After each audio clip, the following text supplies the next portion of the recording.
to tell you a story about a little girl who read a lot of books. A lot of books. And one day, I had all that information in my brain, and I, talked a little bit too. And one day I went up to my mom, I said, "Mom, I've got a story to tell you." And she said, "Okay." And we sat down, side by side, at a table in my room. And I told her the story, and I wasn't able to write it down, okay? So she wrote it down for me.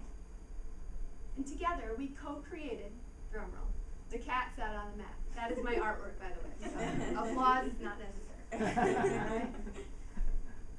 Side by side, we created that story. And let me tell you, that was an important day, guys, because that was the day I became an author. Fast forward just a couple of years. I used to sing a lot of tunes at home, was immersed in a very musical environment, and one day I went up to my mom and I said, "Mom, I've got a song to sing to you." And she said, "Go see your music teacher. I don't know what to do with that." And I said, "Okay." So I went up to my music teacher and she said, "Okay, see me during lunch." We sat down at the piano, side by side, and I sang her my song. And she notated it for me because I couldn't really do it yet. And we co-created a song. She helped me out with a harmonic progression. We co-created the song Exploring Spring's New Beginnings. And that was an important day, because that was the day I became a composer. The question is, who are we thinking our children are when they walk through the door of our classroom? Are we thinking of them as children who we're going to entertain for an hour? Okay? Are we thinking of them as people we're going to shove some information into their brains? Or are we thinking of them as colleagues, perhaps more inexperienced than us, with the expectation that someday they can become as experienced as us? Okay? So here's a picture of my composition. So the question is, fine, okay, we view these people as colleagues. We think of them as co-musicians. But what do we do with that? How do we help them become these more experienced musicians, right? I think it starts with immersing them, and we've talked about this a lot in class, in a music-rich environment. And before I talk, and we talk a little bit about what a music-rich environment is, I want to show you a video of a girl who came in on the first day of class, okay?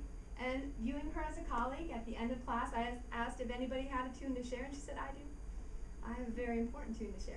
She created a tune spontaneously, and this is her tune. I love my mom every day. She loves me too. My mom likes to do everything with me every day long. And I like to play with her every day. We always eat stuff. Would you like to share out what they said or what somebody else said to them? Don't all jump at once, please. You can just shout things out. Go for it. That she had definite phrasing, and there was pauses in between each one of her segments or her sentences. Okay, so she understood that song construction is not just about just a rambling succession of pitches, right? There's some kind of pause, and there's some space that's left. Thank you. Nobody's ever said that before. I love that. Thank you so much. There definitely was contour. Yeah. Like she had a general idea of what she wanted to sing, even though she couldn't actually do it. She had it seemed like she knew what, at least in her mind, that what she wanted it to sound like. Yeah, she had some idea that a song is not just like usually one pitch. She was trying to work that out. Would you say that language or music took over a little bit more here? What do you guys think? Okay, language a little bit. She was using that as a crutch, and when Jeanette was talking about phrasing, you'll notice she used "I love my mom" a few times in her song. She was relying on that language to reuse material, which is what musicians do, right? You think about London Bridge. Let's sing London Bridge real quick. Bum, bum, bum, ready, sing. London Bridge is falling down, falling down, falling down. London Bridge is falling down, my fair lady. I get kind of annoyed when people say this is a baby song because I think it's a genius song. It stood the test of time. Ba-da-ba-ba-da-ba. And then it goes ba-da-bum, same rhythmic motive, right? Ba-da-bum, ba-ba-da-ba. ba-da-bum, and then it develops that material a little bit.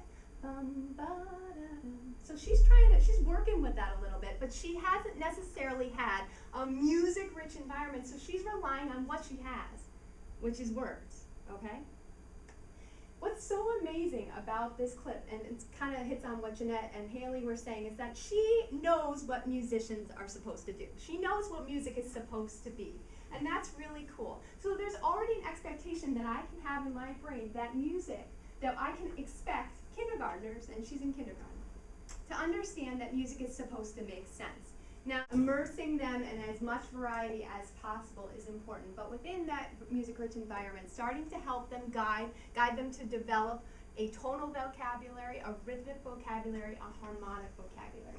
I'm going to show you a video really quickly, and I know a few of you have seen this before, so if you've seen it before, please think deeper about what's really happening in this video.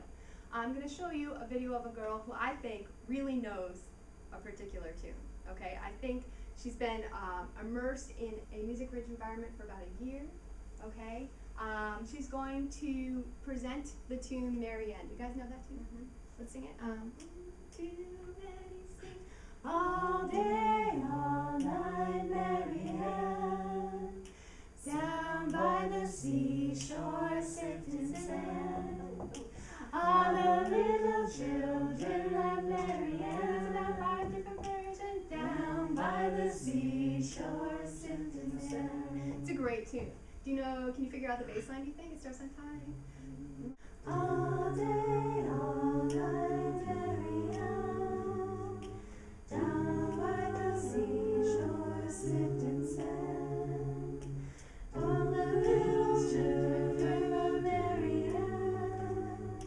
Down by the seashore, sitting sand. Okay, so she learned that tune. She also learned about 500 other tunes that had tonic and dominant changes, and she learned 500 other tunes that didn't have tonic and dominant changes, that had other stuff in it, okay? She's developed a tonal, a rhythmic, and a harmonic vocabulary, and I'm going to prove it to you right now. Okay, she's going to sing Marianne, and then she's going to take a solo. She's going to improvise over the changes. Ready, sing. All day long, I'm Marianne, down by the seashore, sitting sand.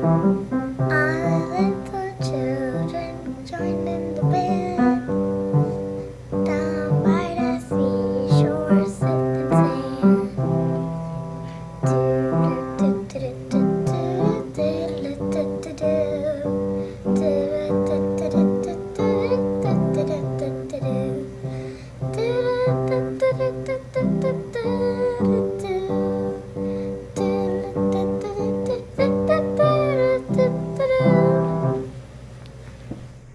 Alright, I'm sorry, but that is a burning solo. And she's in first grade. It is just ridiculous.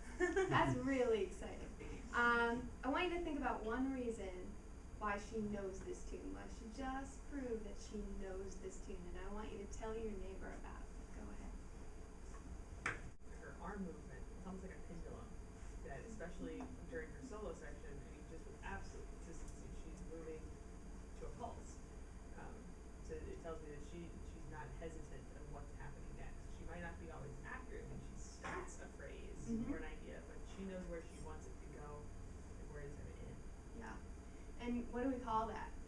When you have an idea of where you're going to go, what you might come next. You would call that prediction, right?